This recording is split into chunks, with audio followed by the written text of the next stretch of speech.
ഇതിന്റെ അകത്തേക്ക് ആരാണ് ഇപ്പൊ കർണാടകത്തിൽ തന്നെ കഴിഞ്ഞ ദിവസം ഉണ്ടായിരിക്കുന്ന സംഭവമാണ്. എന്താണ് OBC-യുടെ സംവരണം എടുത്തിട്ട് മുസ്ലിം കമ്മ്യൂണിറ്റി കൊടുക്കാൻ പോലെ. മുസ്ലിം കമ്മ്യൂണിറ്റിക്ക് സംവരണം കൊടുക്കണമെന്നുണ്ടെങ്കിൽ നിങ്ങൾ അതിന് മറ്റെന്തെങ്കിലും പണിയുണ്ടോ? അല്ലാതെ OBC-യുടെ സംവരണം വെട്ടിക്കുറിച്ചിട്ടല്ലോ മുസ്ലിം കമ്മ്യൂണിറ്റി കൊടുക്കേണ്ടത്. രാഹുൽ ഗാന്ധി ഒരു ഓടോ യാത്ര നടത്തിക്കൊണ്ടിരിക്കുകയാണ്. ആദ്യം ഒരു ജോഡോ യാത്ര നടത്തി, പിന്നെ ഒരു ന്യായ് യാത്ര നടത്തി, ഇപ്പൊ മൂന്നാമത് ഒരു ഓടോ യാത്രയുമായിട്ട് വന്നിരിക്കുകയാണ്. അമേഠിയിൽ നിന്ന് വയനാട്ടിലേക്ക്, വയനാട്ടിൽ നിന്ന് റായ്ബറേലിയിലേക്ക്. കോൺഗ്രസിനെ സംബന്ധിച്ചിടത്തോളം ഞങ്ങൾക്ക് രാഹുൽ ഗാന്ധി ആരാണെന്ന് ഞങ്ങൾക്ക് ബോധ്യമുണ്ട്, രാജ്യത്തെ ജനങ്ങൾക്ക് ബോധ്യമുണ്ട്. രാഹുൽ ഗാന്ധി എവിടെ തീരുമാനിക്കും. രാഷ്ട്രീയം പറഞ്ഞു ഇതിൽ സ്മൃതി ഇറാനിയെ തോൽപ്പിക്കുന്നതിന് വേണ്ടി രാഹുൽ ഗാന്ധിയുടെ ആവശ്യം അമേഠിയിലില്ല, അതിന് KL ശർമ്മ എന്ന കാൻഡിഡേറ്റ് മതി. അതുകൊണ്ട് അങ്ങനെ ഒരു തീരുമാനം എടുത്തു. ഇത്രയേ ഉള്ളൂ, സിമ്പിൾ എന്നാണ് അൽബോസ് പറയുന്നത്. അല്ലാതെ സ്മൃതി ഇറാനി വെറുതെ വെല്ലുവിളിച്ചുകൊണ്ട് പുറകെ നടന്നിട്ട് കാര്യമില്ല. അവിടെ ശർമ്മ പോയി സ്മൃതിയെ തോൽപ്പിച്ചോളുമെന്ന്. അൽബോസെ, ഈ നിങ്ങളുടെ പ്രിയങ്ക ഗാന്ധി എന്ന് പറയുന്ന മറ്റൊരു നേതാവുണ്ടല്ലോ, രാഹുൽ ഗാന്ധിക്ക് ഈക്വലായിട്ട് നിൽക്കുന്ന ഒരാള്. ഈ പ്രിയങ്ക ഗാന്ധിയോട് എന്റെ മാധ്യമപ്രവർത്തകർ ചുറ്റും കൂടിയിട്ട് അമേഠിയിൽ സ്മൃതി ഇറാനി മത്സരിക്കുന്നുണ്ടല്ലോ, എന്താണ് അഭിപ്രായം എന്ന് ചോദിച്ചപ്പോ പ്രിയങ്ക ഗാന്ധി തിരിച്ചു ചോദിച്ചത് ഹൂ ഈസ് സ്മൃതി ഇറാനി എന്നാണ് പ്രിയങ്ക ഗാന്ധി ചോദിച്ചത്. ഇപ്പോ രാഹുൽ ഗാന്ധിയോട് ചോദിച്ചാൽ നിങ്ങൾ പറഞ്ഞു തരും സ്മൃതി ഇറാനി ആരാണ് എന്നുള്ള കാര്യം. നമ്മുടെ ഭീഷ്മ സിനിമയിൽ മമ്മൂട്ടി പറയുമല്ലോ, എന്താണ് ഞാൻ ആരാണെന്ന് അറിയണമെങ്കിൽ ചത്തുപോയ നിന്റെ അച്ഛനോട് പോയി ചോദിക്കണമെന്ന് വില്ലൻ കഥാപാത്രത്തോട് പറയുമല്ലോ. അതുപോലെ തന്നെയാണ് പറയാനുള്ളത്. സ്മൃതി ഇറാനി ആരാണ് എന്ന് അറിയണമെന്നുണ്ടെങ്കിൽ അത് രാഹുൽ ഗാന്ധിയോട് പോയി ചോദിക്കണം, എങ്കിൽ മാത്രമേ മനസ്സിലാവുകയുള്ളൂ. അല്ലാണ്ട് സ്മൃതി ഇറാനിയെ തോപ്പിക്കാൻ രാഹുൽ ഗാന്ധിയുടെ ആവശ്യമുണ്ടോ എന്ന് ചോദിച്ചു കഴിഞ്ഞാല് രാഹുൽ ഗാന്ധി ഒരു ഓടോ യാത്ര നടത്തിക്കൊണ്ടിരിക്കുകയാണ്. ആദ്യം ഒരു ജോഡോ യാത്ര നടത്തി, പിന്നെ ഒരു ന്യായ് യാത്ര നടത്തി, ഇപ്പൊ മൂന്നാമത് ഒരു ഓടോ യാത്രയുമായിട്ട് വന്നിരിക്കുകയാണ്. അമേഠിയിൽ നിന്ന് വയനാട്ടിലേക്ക്, വയനാട്ടിൽ നിന്ന് റായ്ബറേലിയിലേക്ക്. ഉത്തർപ്രദേശിൽ 80 സീറ്റുകളുണ്ട്. ഈ 80 സീറ്റുകളില് അവര് ആകെ 2019 ജയിച്ച റായ്ബറേലി എന്ന് പറയുന്ന സേഫ് സീറ്റ് മാത്രമേ ഉണ്ടായിരുന്നുള്ളൂ രാഹുൽ ഗാന്ധിക്ക് ഇപ്പൊ പോയി ഒളിച്ചിരിക്കാൻ വേണ്ടിയിട്ട്. അദ്ദേഹം ഭീരുത്വത്തിന്റെ പൊളിറ്റിക്സ് മാത്രമാണ് ഇപ്പൊ ചെയ്തുകൊണ്ടിരിക്കുന്നത്. ഒരു ലീഡർ ആണെന്നുണ്ടെങ്കിൽ, മുന്നിൽ നിന്ന് നയിക്കുന്ന നേതാവാണ് എന്നുണ്ടെങ്കിൽ തുടക്കം മുതൽ രംഗത്തിറങ്ങണമായിരുന്നു. വളരെ കൃത്യമായിട്ട് ധീരമായിട്ട് ഇറങ്ങണമായിരുന്നു. അമേഠി കഴിഞ്ഞ തവണ തോറ്റുപോയെന്നുണ്ടെങ്കിൽ കഴിഞ്ഞ 5 വർഷം അവിടെ നിന്ന് പ്രവർത്തിക്കണമായിരുന്നു. സ്മൃതി ഇറാനി 2014 അമേഠിയിൽ നിന്ന് പരാജയപ്പെട്ടതിന് ശേഷം അവിടെ നിന്ന് ജോഡോ യാത്രയ്ക്കും ഓടോ യാത്രയ്ക്കും ഒന്നും അല്ല പോയത്. 5 വർഷം അവിടുത്തെ ജനങ്ങളുടെ ഇടയിൽ നിന്നു, പ്രവർത്തിച്ചു, ജനങ്ങളുടെ വിശ്വാസം നേടിയെടുത്തു. അങ്ങനെയാണ് 2019 രാഹുൽ ഗാന്ധി അവിടെ തോറ്റുപോകുന്ന സാഹചര്യം ഉണ്ടായത്. കഴിഞ്ഞ 5 വർഷം രാഹുൽ ഗാന്ധിക്ക് അത് ചെയ്യാമായിരുന്നു, ചെയ്തില്ല. പകരം അവരുടെ എല്ലാ കാലഘട്ടത്തിലെയും സേഫ് സീറ്റായ റായ്ബറേലിയിലേക്ക് ഒളിച്ചോടുക എന്നുള്ളത് മാത്രമാണ് അദ്ദേഹം ചെയ്തിരിക്കുന്നത്. അൽബോസ് പറയുന്നത് വേറെ ആരുമില്ല, KL ശർമ്മ അവിടെ ഉണ്ടായിരുന്നു, ഗാന്ധി കുടുംബത്തിന്റെ ഒരു പ്രതിനിധി എന്ന രീതിയിൽ. അതെ, ഇത് ഇന്നിപ്പോ ഞാനിപ്പോ KL ശർമ്മയെ കുറിച്ച് വായിക്കുകയായിരുന്നു. ഇന്ത്യയിലെ മുഖ്യധാരാ പത്രങ്ങൾ, ഇപ്പം BJP അനുകൂല പത്രങ്ങളൊന്നും പറയണ്ട, അപ്പൊ ഹിന്ദു ഒക്കെ പോലെയുള്ള പത്രങ്ങൾ എൻറാമിന്റെ കീഴിലുള്ള വരുന്ന ഒന്നാണല്ലോ, BJP നിരന്തരം വേട്ടയാണെന്നാണ്. അവര് പോലും തലക്കെട്ട് എഴുതിയിരിക്കുന്നത് ഗാന്ധി ഫാമിലി ലോയലിസ്റ്റ് എന്നാണ് എഴുതിയിരിക്കുന്നത് KL ശർമ്മയെ കുറിച്ചിട്ട്. അതുകൊണ്ട് ഈ പ്രവർത്തകരുമായിട്ടുള്ള ഹൃദയബന്ധത്തെ കുറിച്ചിട്ടൊന്നും കൂടുതലൊന്നും പറയണ്ട. ഗാന്ധി കുടുംബത്തിന്റെ അല്ലെങ്കിൽ നെഹ്റു കുടുംബത്തിന്റെ ഒരു അനുചരൻ, അത്രേ ഉള്ളൂ. അങ്ങനെയുള്ള ഒരാളെ അറിയിച്ചു കഴിഞ്ഞാൽ ആ കുടുംബത്തിന് അവർക്ക് അത് പുറത്തല്ലാത്തൊരു സ്ഥലത്തേക്ക് പോകുന്നതിനോട് താല്പര്യമില്ലെന്നേ. അവർക്ക് തൽക്കാലത്തേക്ക് ഒരു ബലിയാടിനെ അവിടെ നിർത്തണം, ഈ തെരഞ്ഞെടുപ്പ് കഴിയുന്നത് ഒരു തെരഞ്ഞെടുപ്പ് അവിടെ നിർത്തണം. ശരി, ഇദ്ദേഹം അത്രയ്ക്ക് വലിയ ഹൃദയബന്ധമുള്ള ആളാണെന്നുണ്ടെങ്കിൽ ഈ പറയുന്ന അമേഠി ഉൾപ്പെടുന്ന മണ്ഡലങ്ങളിൽ 6 7 നിയമസഭാ സീറ്റുകളുണ്ടല്ലോ, എത്ര കോൺഗ്രസ് MLA-മാരെ അവിടെ നിന്ന് ജയിപ്പിക്കാൻ സാധിച്ചിട്ടുണ്ട് എന്നൊന്ന് പറയാമോ? അദ്ദേഹത്തിന് തന്നെ അവിടെ MLA സീറ്റിൽ കയറി നിന്ന് മത്സരിച്ച് ജയിക്കുന്ന ഒരു സാഹചര്യം ഉണ്ടാക്കരുതായിരുന്നോ? എന്തുകൊണ്ട് പറ്റിയില്ല? അത്രയ്ക്ക് വലിയ ഹൃദയബന്ധങ്ങളൊക്കെ ഉള്ള ആൾക്കാരാണ്. ആദ്യം സൂചിപ്പിച്ചത് രാഹുൽ ഗാന്ധി മാത്രം ഇങ്ങനെ അമേഠിയിൽ മത്സരിക്കാതെ മറ്റ് പ്രവർത്തകർക്കും ഒരു അവസരം കൊടുക്കൂ എന്ന രീതിയിലുള്ള മുറവിളി ഉണ്ടായിരുന്നു. അതുകൊണ്ട് ഇത്തവണ രാഹുൽ അങ്ങ് ഒഴിഞ്ഞു കൊടുത്തു, പകരം ഒരാളെ മത്സരിപ്പിക്കുന്നു. എത്ര വിശാല ഹൃദയരായ ആശാന്മാരാണെന്ന് അറിയാമോ? വിശാല ഹൃദയനായ ആശാൻ അമേഠി സീറ്റ് പാവപ്പെട്ട ഒരു പ്രവർത്തകന് വേണ്ടിയിട്ട് ഒഴിഞ്ഞു കൊടുത്തു. 2019 തോൽക്കുന്നത് വരെ അദ്ദേഹത്തിന് ഒഴിഞ്ഞുകൊടുന്നുള്ള ബോധ്യമില്ലായിരുന്നു. തോറ്റു കഴിഞ്ഞപ്പോൾ എന്നാ പിന്നെ മറ്റേ സോണിയ എന്ന് പറഞ്ഞിട്ട് മറ്റേ ഹരിശ്രീ അശോകനെ തള്ളിവിടുന്നത് പോലെ ഒരു പാവപ്പെട്ട ഹരിശ്രീ അശോകനെ ഇപ്പോ ഗോദയിലേക്ക് തള്ളിവിട്ടിരിക്കുകയാണ്. ഇപ്പൊ എന്തായാലും സോണിയ എന്നെ വന്ന് മലർത്തിക്കോളും എന്നുള്ളത് തന്നെയാണ് എനിക്ക് പറയാനുള്ളത്. ഒന്ന്. രണ്ടാമത്തെ ഒരു കാര്യം എന്ന് പറഞ്ഞു കഴിഞ്ഞാൽ അങ്ങ് ഇവിടെ ഇരുന്നുകൊണ്ട് തെരഞ്ഞെടുപ്പല്ലേ, നമുക്ക് നോക്കാമല്ലോ. കോൺഗ്രസ് ഇത്രയും കാലം ജയിച്ചു വന്ന സീറ്റാണ് അമേഠി. അതുപോലെയൊക്കെ തന്നെ ആയിരുന്നല്ലോ, ഇത്രയും കാലം ജയിച്ചു വന്ന സീറ്റായിരുന്നു. അവിടെ തോൽക്കുന്ന ഒരു സാഹചര്യം ഉണ്ടായി. ഇപ്പൊ റായ്ബറേലിയിലേക്ക് പോയിട്ടുണ്ട്. രാഹുൽ ബോസിനോട് ഞാൻ ഒരു കാര്യം പറഞ്ഞോളട്ടെ. നിങ്ങൾ ഇവിടെ എന്താണ് രാഹുൽ ഗാന്ധിയെ ആരൊക്കെയോ വ്യക്തിപരമായി അധിക്ഷേപിക്കുന്നു, CPM-കാർ അധിക്ഷേപിക്കുന്നു, BJP-കാർ അധിക്ഷേപിക്കുന്നു എന്ന് പറഞ്ഞു. നരേന്ദ്രമോദിജിയെ പിന്നെ നിങ്ങൾ എന്താണ് ചെയ്തിരുന്നത്? നിങ്ങളുടെ ഏറ്റവും വലിയ ലീഡറാണ് സോണിയാഗാന്ധി എന്ന് പറയുന്ന ആള്. 2007, 2008, 2014 വരെ അവർ തന്നെ ആയിരുന്നല്ലോ എന്റെ ഹെൽമിൽ ഉണ്ടായിരുന്ന ആള്. ഈ സോണിയാഗാന്ധി നരേന്ദ്രമോദിജിയെ ഗുജറാത്തിൽ ചെന്ന് മൗത്ത് കി സൗദാഗർ എന്നല്ലേ വിളിച്ചത്? അത് അധിക്ഷേപമായിട്ട് നിങ്ങൾക്ക് തോന്നുന്നില്ലേ?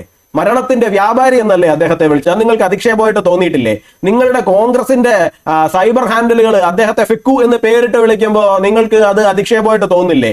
നിങ്ങളുടെ ടോപ്പ് ലീഡേഴ്സിൽ ഒരാളായിട്ടുള്ള മണിശങ്കർ അയ്യർ നരേന്ദ്രമോദിജിയെ കുറിച്ച് പറഞ്ഞത് അദ്ദേഹം ഒരു സാധാരണ ചായക്കടക്കാരനാണ്, അദ്ദേഹത്തിന് വേണമെങ്കിൽ കോൺഗ്രസിന്റെ വർക്കിംഗ് കമ്മിറ്റി കൂടുമ്പോൾ ഇവിടെ വന്ന് ചായ വിൽക്കാം എന്നാണ് പറഞ്ഞത്. ഇത് നിങ്ങൾക്ക് അധിക്ഷേപമായിട്ട് തോന്നുന്നില്ലേ? ഈ അധിക്ഷേപങ്ങൾ ഇങ്ങോട്ട് മാത്രം തരാനുള്ളതല്ല, ഇങ്ങോട്ട് തരുമ്പോൾ അങ്ങോട്ടും കുറെ കിട്ടും എന്നുള്ള കാര്യവും കൂടി അങ്ങേക്ക് ബോധ്യം ഉണ്ടാവണം. ഇങ്ങോട്ട് വരുന്നതിനെ നെഞ്ചുവിരിച്ച് നിന്ന് നേരിടുവാനും അതിനെ കൃത്യമായിട്ട് കൗണ്ടർ ചെയ്യുവാനും അതിൽ വിജയം നേടുവാനും ഞങ്ങൾക്ക് കഴിയുന്നതുകൊണ്ടാണ് ഞങ്ങൾ ഇന്ന് 303 സീറ്റുമായിട്ട് ഇന്ത്യ ഭരിക്കുന്നതും 2024 ജൂൺ 4-ാം തീയതി റിസൾട്ട് വരുമ്പോൾ 370 സീറ്റുമായിട്ട് ഇന്ത്യ വീണ്ടും ഭരിക്കുവാൻ വേണ്ടിയിട്ട് പോകുന്നതും. അപ്പൊ കിട്ടുമ്പോൾ കരയുക മാത്രം ചെയ്യുന്നതുകൊണ്ട് പ്രത്യേകിച്ച് കാര്യമൊന്നുമില്ല. താങ്കളുടെ നേതാവിനോട് പറയുക, ധീരമായിട്ട് പൊളിറ്റിക്സ്, ബ്രേവ് പൊളിറ്റിക്സ് എന്ന് പറയുന്ന ഒരു സാധനമുണ്ട്, അത് പഠിക്കാൻ വേണ്ടിയിട്ട് അദ്ദേഹത്തോട് പറയും. ശരി. രാഹുൽ ഗാന്ധി അവിടെ മത്സരിച്ചാൽ വലിയ ഭൂരിപക്ഷത്തിൽ ജയിക്കും. ആ ഭൂരിപക്ഷം ചിലപ്പോൾ ഉണ്ടാകണമെന്നില്ല. പക്ഷെ KL ശർമ്മ മതിയെന്ന് ഞങ്ങൾക്ക് സ്മൃതി ഇറാനിയെ തോപ്പിക്കാൻ ഞങ്ങൾ ഉണ്ടാക്കുന്ന സ്ട്രാറ്റജി നിങ്ങളോട് പറയേണ്ട കാര്യമുണ്ടോ? ഞങ്ങൾ ഏതൊക്കെ നിലയിലാണ് ഓരോ കാലത്തും സ്ഥാനാർത്ഥിയെ തീരുമാനിക്കുന്നത് നിങ്ങളോട് പറയേണ്ടതുണ്ടോ? ശരി. ബിജെപി പ്രയോഗിക്കുന്ന തന്ത്രത്തെക്കാൾ അപ്പോഴത്തെ തന്ത്രം പ്രയോഗിച്ചു അവസാന നിമിഷം വരെ മൂടി വെച്ചത്. അത് ഷാജി ജോസഫിന്റെ ഒരു നിരീക്ഷണം ഉണ്ടായിരുന്നു. അവസാന നിമിഷം വരെ മൂടി വെച്ചത് ആ തന്ത്രം BJP അറിയാതിരിക്കുന്നു. എനിക്ക് ഫസ്റ്റ് ആദ്യം അനിൽ ബോസിനോട് പറയേണ്ട ഒരു കാര്യം എന്ന് വെച്ച് കഴിഞ്ഞാൽ അങ്ങനെ ചർച്ച ചെയ്ത് കൊണ്ടുപോകല് എനിക്ക് ശരിയാണ്. തോൽക്കുന്ന ഒരു സീറ്റിൽ കൊണ്ടുപോയി തറവിച്ച് കൊടുക്കേണ്ട ആവശ്യമില്ല. ശരിയാണ്, പാർട്ടിയുടെ തന്ത്രം തന്നെയാണ്. ശരിയാണ്. ശ്രീ യുവരാജ് ഗോകുൽ, തോൽക്കുന്ന സീറ്റല്ല ഒരു സംശയം വേണ്ട. ഞാൻ പറയുന്നു, ഈ തെരഞ്ഞെടുപ്പിൽ BJPയും BJPയുടെ സഖ്യകക്ഷികളും കൂടി ഇപ്പോൾ 353 ഉണ്ടെങ്കിൽ അത് 230 പോലും തികക്കില്ല. ജൂൺ 4 നമുക്ക് ബോധ്യപ്പെടാൻ പോകുന്ന തെരഞ്ഞെടുപ്പാണ്. ആയിക്കോട്ടെ. ശരി, കാര്യത്തിനല്ല ഈ അമേഠിയിലെ തന്ത്രം,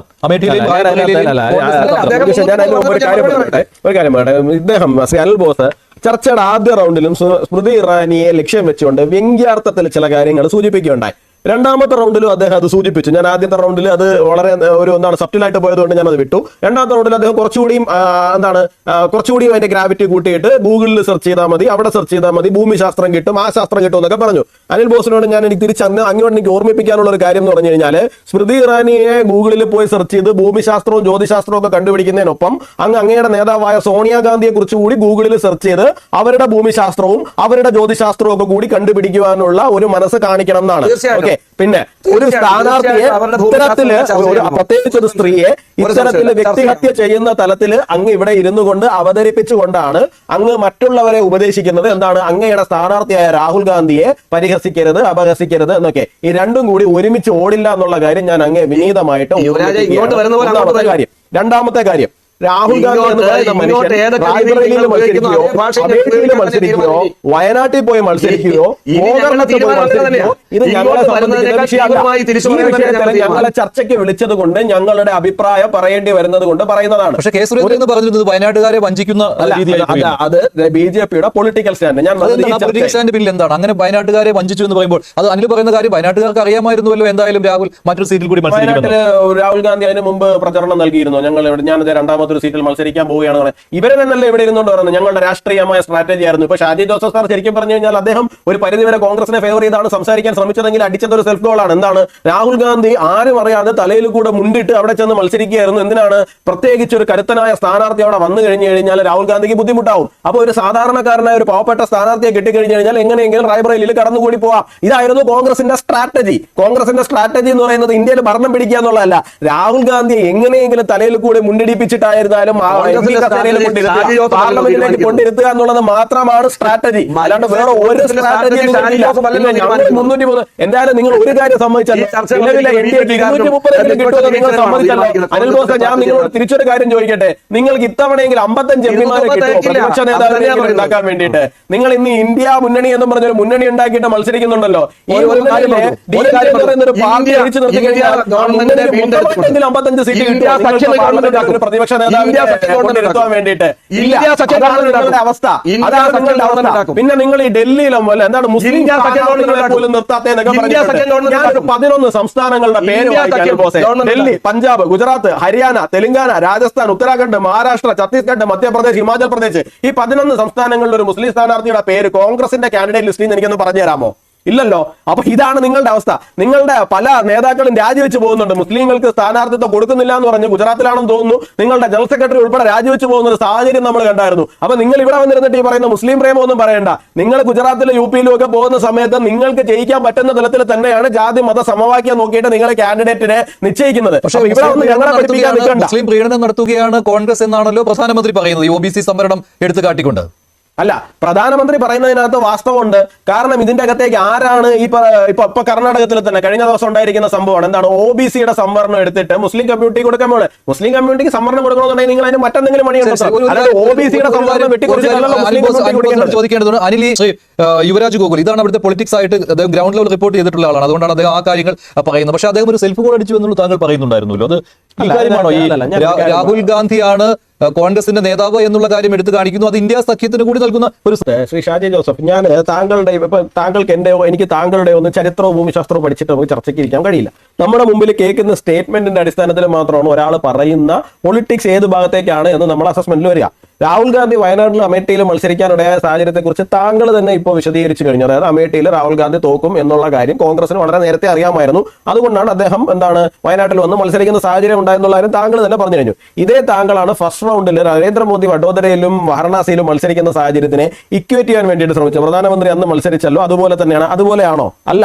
കാരണം കോൺഗ്രസ് നരേന്ദ്രമോദിയെ സംബന്ധിച്ചിടത്തോളം ഗുജറാത്തി അസ്മിത നിലനിർത്തിക്കൊണ്ടാണ് അദ്ദേഹം പ്രധാനമന്ത്രി കസേരയിലേക്ക് പോകുന്നത്. ഗുജറാത്തിലെ 26 ജയിക്കുക എന്ന് പറയുന്നത് നരേന്ദ്രമോദിയുടെ ആവശ്യമാണ്. അതുപോലെ തന്നെയാണ് UP-ൽ വലിയൊരു തരംഗം ഉണ്ടാക്കുക, ഓളം ഉണ്ടാക്കുക എന്ന് പറയുന്നത് നരേന്ദ്രമോദിയുടെ ആവശ്യമാണ്. അദ്ദേഹം കാശിയിലേക്ക് പോകുമ്പോൾ, കാശി വിശ്വനാഥന്റെ മണ്ണിലേക്ക് പോകുമ്പോൾ അത് കൊടുക്കുന്ന ഒരു മെസ്സേജ് UP-ൽ മറ്റൊന്നായിരുന്നു. അപ്പൊ സ്വാഭാവികമായിട്ട് അദ്ദേഹത്തിന് ഈ പറയുന്ന പൊളിറ്റിക്കൽ, ഇതിനെയാണ് ഞാൻ ബ്രേവ് പൊളിറ്റിക്സ് എന്ന് പറഞ്ഞത്, പൊളിറ്റിക്കലി കൃത്യമായിട്ട് ഈ രണ്ട് സംസ്ഥാനങ്ങളെ ഇളക്കി മറിക്കാൻ വേണ്ടിയാണ് അദ്ദേഹം പോയത്. അതുപോലെയാണോ അമേഠിയിൽ തോക്കുമെന്ന റിപ്പോർട്ട് വരുമ്പോൾ അദ്ദേഹം ഒരാൾ വയനാട്ടിൽ കൂടി സേഫ് സീറ്റ് നോക്കി മത്സരിക്കാൻ വരുന്നത്? അപ്പൊ ഇതിനെ രണ്ടിനെയും താങ്കൾ ഇക്വേറ്റ് ചെയ്യാൻ ശ്രമിക്കുമ്പോൾ ഞാൻ താങ്കളുടെ പൊളിറ്റിക്കൽ സ്റ്റേറ്റ്മെന്റിനെ എന്ത് എന്നാണ് മനസ്സിലാക്കേണ്ടത്. അതിന്റെ അടിസ്ഥാനത്തിൽ മാത്രം ഞാൻ ആ വിഷയത്തിൽ മറുപടി പറഞ്ഞതേ ഉള്ളൂ.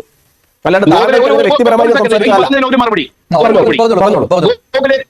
രണ്ട് സീറ്റിൽ മത്സരിക്കുന്നത് എന്തോ മഹാപാപമാണ് എന്ന രീതിയിൽ രാഷ്ട്രീയത്തെ നിങ്ങൾ വിശദീകരിച്ചു.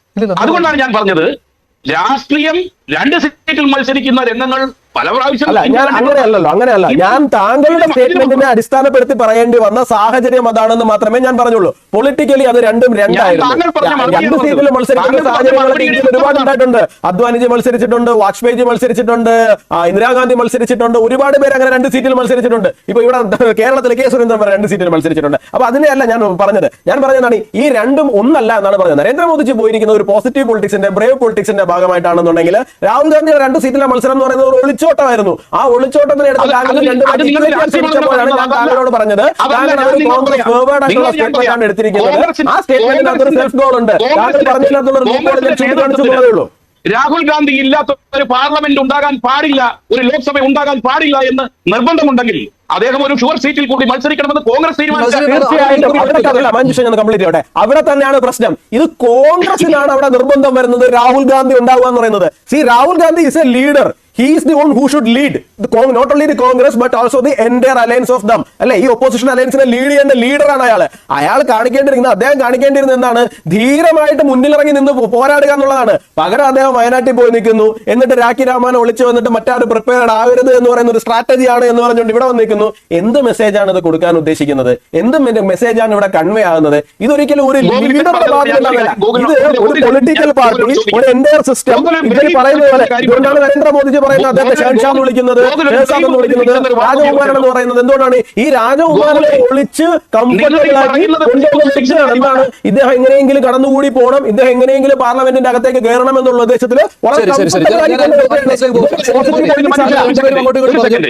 ഈ ബ്രേവ് പൊളിറ്റിക്സ് എന്ന് പറഞ്ഞല്ലോ ഗോകുല്. ഞാൻ ആ ബ്രേവ് പൊളിറ്റിക്സ് BJP-യിൽ ഒരു നേതാവിനുണ്ടെങ്കിൽ അത് ശ്രീ നരേന്ദ്രമോദി തന്നെ ആയിക്കോട്ടെ, അദ്ദേഹത്തിനുണ്ടെങ്കിൽ കേരളം പോലൊരു സംസ്ഥാനത്ത് അദ്ദേഹം മത്സരിക്കാൻ തയ്യാറാകുമോ ഇല്ലയോ എന്ന് എന്നോട് പറയാമോ? അദ്ദേഹം ഓൾറെഡി അദ്ദേഹം തോൽക്കും എന്ന് ഉറപ്പിക്കുന്ന അവസ്ഥയിലൊന്നുമല്ലല്ലോ അദ്ദേഹം ഉള്ളത്. അദ്ദേഹം കഴിഞ്ഞ 10 വർഷമായിട്ട് റെപ്രസെന്റ് ചെയ്തുകൊണ്ടിരിക്കുന്ന മണ്ഡലത്തിൽ അദ്ദേഹം ലക്ഷങ്ങൾക്ക് അധികം വോട്ടിന്റെ ലീഡിന് ജയിച്ചുകൊണ്ടിരിക്കുന്ന ഒരു മനുഷ്യനാണ്. അദ്ദേഹം എന്തിനാണെന്ന് അവിടെ നിന്ന് ഒളിച്ചോടുന്ന സാഹചര്യം ഉണ്ടാകുന്നത്? അദ്ദേഹം വാരണാസിയിൽ MP ആയിട്ട് കഴിഞ്ഞ 10 വർഷം നിൽക്കുകയാണ്. അദ്ദേഹം വീണ്ടും കണ്ടിന്യൂ പോവുകയാണ്. അല്ലാണ്ട് അദ്ദേഹം മത്സരിച്ച് എവിടെയെങ്കിലും തോറ്റ ചരിത്രം നിങ്ങൾക്ക് എനിക്കൊന്ന് കാണിച്ചു തരാമോ? അദ്ദേഹം എവിടെയെങ്കിലും തോറ്റു? കാര്യം കൂടി അല്ലാണ്ട് BJP-യുടെ ഷുവർ സീറ്റ് എന്നല്ല വാരണാസി. 2004 മുരളി മനോഹർ പോലെ പ്രബലനായ നേതാവ് തോറ്റുപോയ മണ്ഡലമാണ് വാരണാസി. അവിടേക്കാണ് നരേന്ദ്രമോദി പോയത്. താങ്കൾക്ക് മനസ്സിലാകത്താണ്. ശരി അനിൽ,